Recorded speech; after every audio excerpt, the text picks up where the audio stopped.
ഉൽപ്പത്തി 3-ാം അധ്യായം. യഹോവയെ ദൈവമുണ്ടാക്കിയ എല്ലാ കാട്ടുജന്തുക്കളെക്കാളും പാമ്പ് കൗശലമേറിയതായിരുന്നു. അത് സ്ത്രീയോട്, തോട്ടത്തിലെ യാതൊരു വൃക്ഷത്തിൻ്റെ ഫലവും നിങ്ങൾ തിന്നരുതെന്ന് ദൈവം വാസ്തവമായി കൽപ്പിച്ചിട്ടുണ്ടോ എന്ന് ചോദിച്ചു. സ്ത്രീ പാമ്പിനോട്, തോട്ടത്തിലെ വൃക്ഷങ്ങളുടെ ഫലം ഞങ്ങൾക്ക് തിന്നാം, എന്നാൽ നിങ്ങൾ മരിക്കാതിരിക്കേണ്ടതിന് തോട്ടത്തിൻ്റെ നടുവിലുള്ള വൃക്ഷത്തിൻ്റെ ഫലം തിന്നരുത്, തൊടുകയും അരുത് എന്ന് ദൈവം കൽപ്പിച്ചിട്ടുണ്ട് എന്ന് പറഞ്ഞു. പാമ്പ് സ്ത്രീയോട്, നിങ്ങൾ മരിക്കയില്ല നിശ്ചയം. അത് തിന്നുന്ന നാളിൽ നിങ്ങളുടെ കണ്ണ് തുറക്കുകയും നിങ്ങൾ നന്മതിന്മകളെ അറിയുന്നവരായി ദൈവത്തെപ്പോലെ ആകുകയും ചെയ്യും എന്ന് ദൈവം അറിയുന്നു എന്ന് പറഞ്ഞു.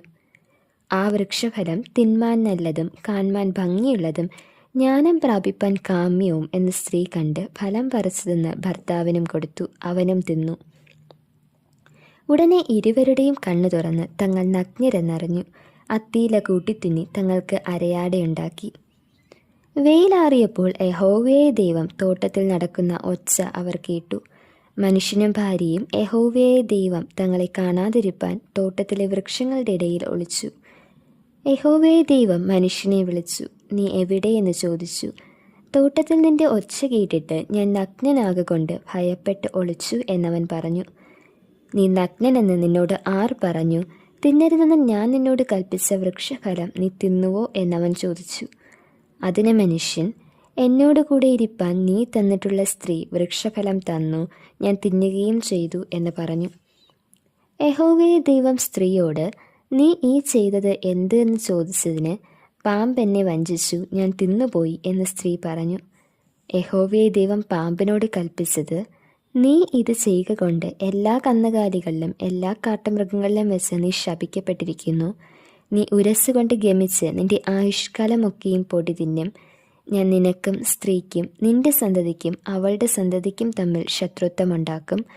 അവൻ നിന്റെ തല തകർക്കും, നീ അവൻ്റെ കുതികാൽ തകർക്കും. സ്ത്രീയോട് കൽപ്പിച്ചത്, ഞാൻ നിനക്ക് കഷ്ടവും ഗർഭധാരണവും ഏറ്റവും വർദ്ധിപ്പിക്കും. നീ വേദനയുടെ മക്കളെ പ്രസവിക്കും. നിന്റെ ആഗ്രഹം നിന്റെ ഭർത്താവിനോടാകും, അവൻ നിന്നെ ഭരിക്കും.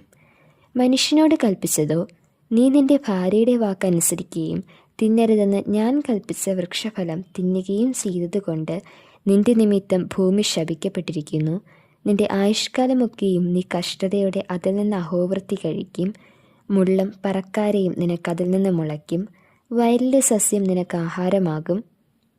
നിലത്ത് നിന്ന് നിന്നെ എടുത്തിരിക്കുന്നു, അതിൽ തിരികെ ചേരുവോളം മുഖത്തെ വിയർപ്പോടെ നീ ഉപജീവനം കഴിക്കും. നീ പൊടിയാകുന്നു, പൊടിയിൽ തിരികെ ചേരും.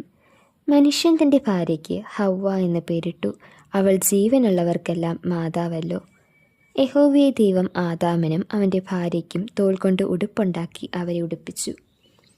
യഹോവയെ ദൈവം, മനുഷ്യൻ നന്മതിന്മകളെ അറിവാൻ തക്കവണ്ണം നമ്മിൽ ഒരുത്തനെ പോലെ ആയിത്തീർന്നിരിക്കുന്നു.